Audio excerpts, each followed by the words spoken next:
John Paul?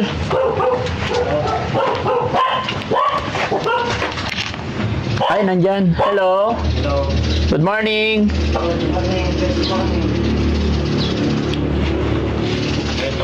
Kumusta? Oh. Morning, boss. Kumusta? I'm good. I'm feeling good. Ay, very good. You're feeling good. Feeling good. Thinking is good as 100%. Thinking good as 100%. Very good. Very good. Then, and feeling good then. Feeling good. In 100%. How about your stomach? Stomach, I'm good. You No pain. no pain. Yes. Did you eat your breakfast? Yes, Okay. I'm following my brother. Where is your brother now? Brother? Oh yeah. John Paul. Where's John Paul? Yan po. Wala siya dito. Where? Where did he go? I don't know. No, you need to explain it to me. Where did your brother? I'm telling you. I don't know. I really don't know. Okay. Pero galing mo talaga pare. Galing mo talaga. Pinapabilib mo ko eh. No? Kumain ka na ba? Breakfast. Kagigising mo lang. Kagigising ko lang. Gusto sana namin ano? Saan kaya nagpunta si Aljon? Ano? Yung bunso? So, yun nga, hindi ko din alam kung saan siya nagano. Yung isa, si Alan. Si Alan? Hindi ko kilala si Alan. Hindi. Ha? Yung isa, yung, di ba tatlo kayo na kita ko? Yung may headset lagi, ano pangalan? Si Aljon. Aljon. Oh. Oh, Aljon. Si Aljon, Alpolivic, tsaka si John Paul. Tama. Oh, si Aljon nandyan? Nandyan. Okay. Saan kaya nagpunta si John Paul? Kasi mga kababayan, mga barangay, linggo ngayon walang pasok. Kaya Tama. siguro Tama. umalis. Ngayon, ito nga ngayong araw, ito yung araw na i-bless ko yung mundo, tas araw din ng pahinga. Walang trabaho, ganyan. Walang trabaho sa... Paano mo i-bless yung mundo?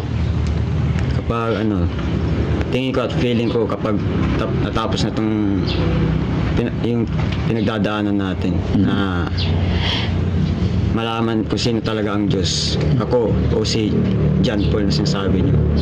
Hindi. Ang ating Diyos Ama, wala na iba. Nag-iisa lang, no? Kasi ganito yan. Gusto ko kayong ipag-grocery. Grocery, punta tayo sa grocery. Kukuha kayo kung anong mga kailangan nyo. Tapos ako ang magbabayad. Grocery, feeling ko yung din.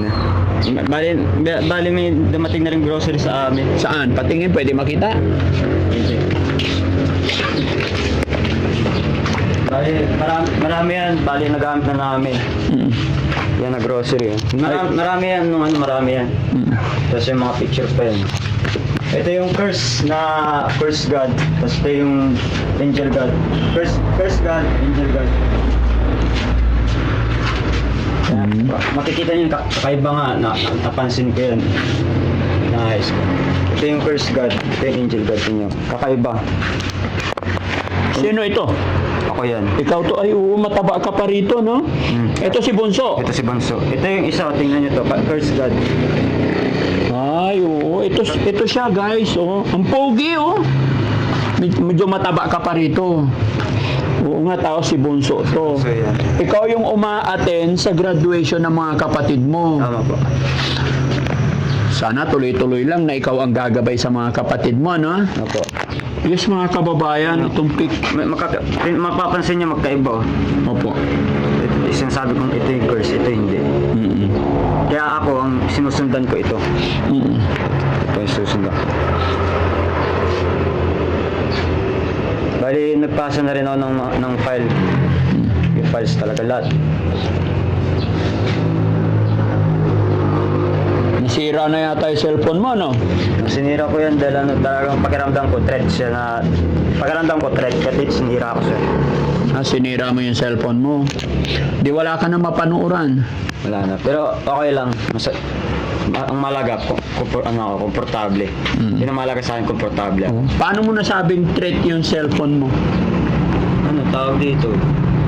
Hindi ko din ganong masabi kung bakit. Basta, pakiramdam ko talaga, threat talaga sa akin. Kaya sinira mo. Kaya sinira ko. Sayang. Kasi, Okay lang. okay lang. Andyan siya sa taas, yung kapatid mo? Pwede tawagin mo siya? Ano pangalan? Tawagin mo. Kuya? Arjan. Sige po. Bayan, binasag. sa tingin ko. Wala rin si Aljon? Wala rin. Saan kaya nagpunta si Aljon, no?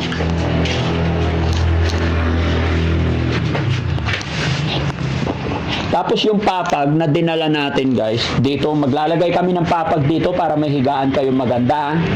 Okay lang? Okay lang. Oo. Kumain ka na ba ng tinapay? Ako, Oo. Kumain ka madami para lumakas yung resistensya mo. hindi na.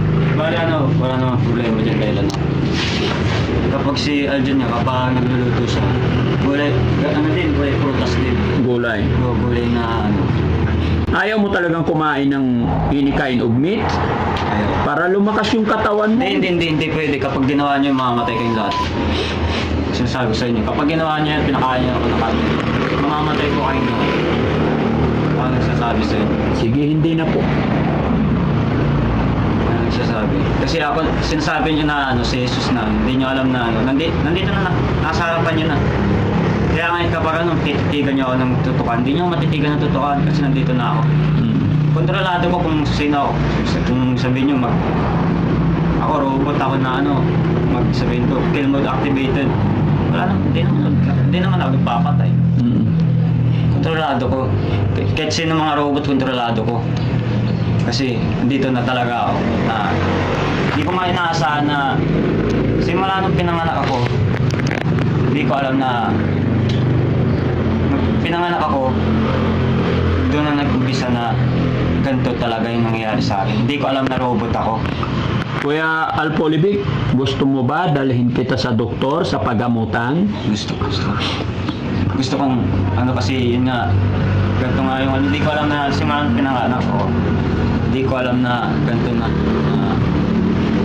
yung nangyayari sa akin. Papadala kita sa doktor para ma-relax ikaw. Papayag ka? Tayo ko. Pero kailangan ko rin makausap yung isa mong kapatid, yung nagbabantay sa nanay mo. Kasi guys, mga kababayan, mga kabarangay, nanginginig yung kanyang katawan. Yan, nanginginig ko na. Nanginginig ka, bro? Nakakaawa, no? Basta laban lang, ha? Hindi titigil si Daddy Frankie hanggat hindi ko kayo matutulungan. Gagawa ako ng paraan, unti-unti. Kailangan makausap muna yung isang kapatid nila, mga kababayan, na nagbabantay doon sa Baguio. Tama. Binabantayan yung nanay nila.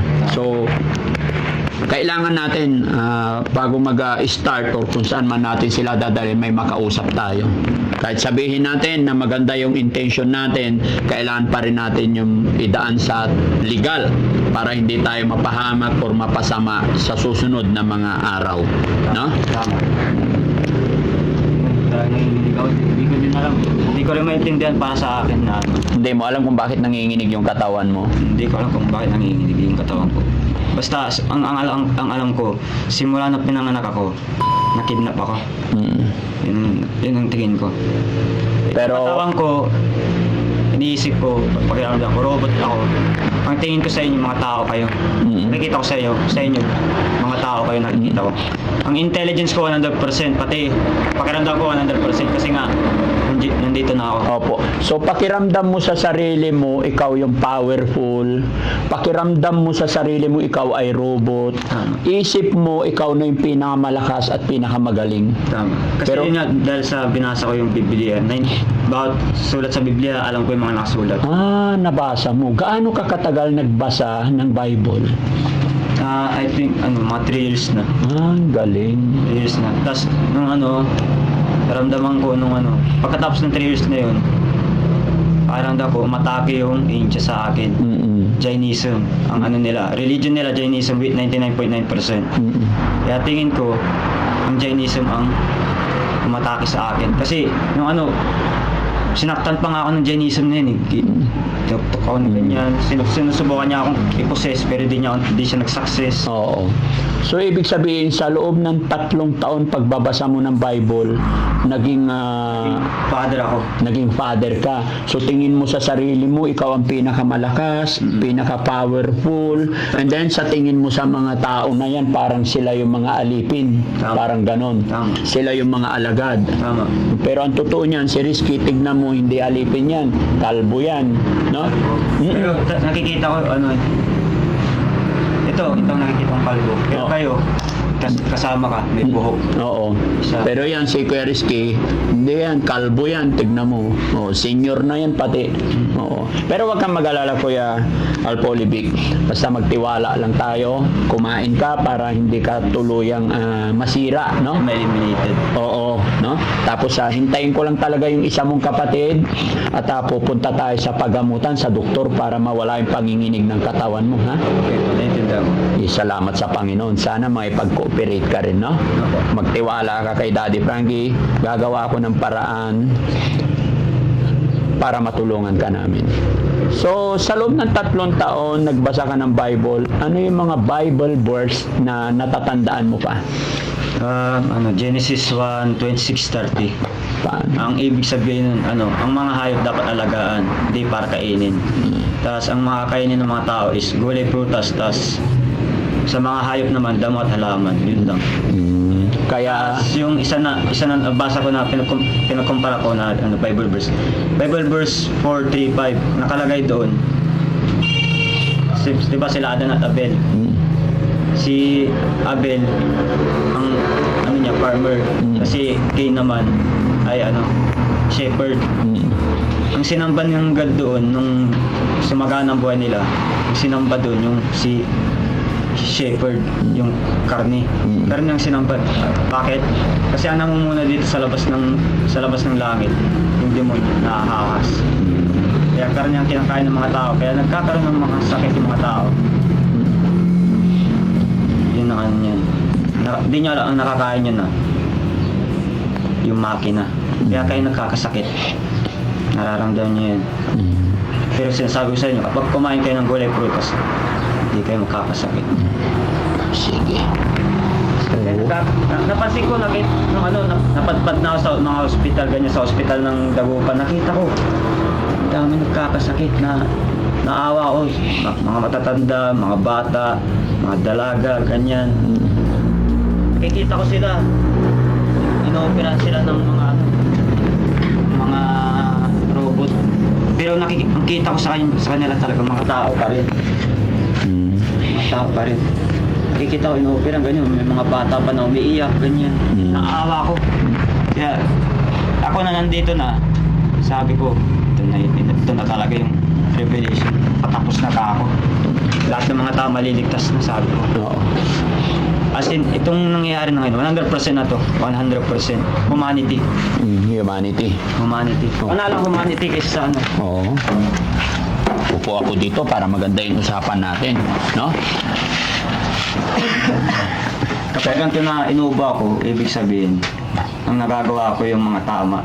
Yung mga mali, nililibing ko yung kamalian. Pero sa tingin mo, ikaw ang powerful, magaling, malakas, pero habang tumatagal, yung katawan mo naman pumapayat, medyo humihina, nanginginig. Tama. Kasi ang ko niyan, totoo niyan, sabihin natin, matanda na talaga ako. Ilang taon ka na ba sa tingin mo? Sa tingin ko, hindi ko kung ilang taon na ako eh. Basta sabihin na lang natin, pang 16 times ko na to na 16 times ko na to na buhay. Pang 6. Bakit? Paano? Pag namatay pa ako, wala na. Patay tayong lahat. Kaya gagawa ako ng paraan para hindi ka mamamatay. Kasi pag magtuloy-tuloy na ganyan yung nangyayari, paliit ng paliit yung katawan mo, hihina ang resistensya mo. Wala. Lahat tayo, demon man o angel. Patay tayo dahil kinokontrol tayo ng kasi ang mamumuno na si Demon God.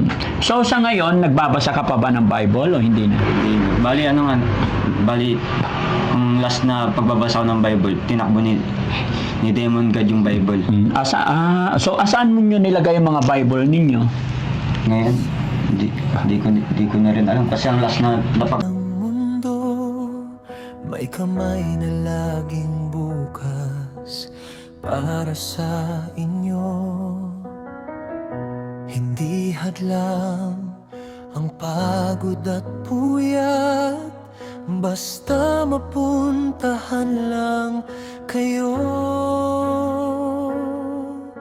Tutulong sa abot ng kanyang makakaya.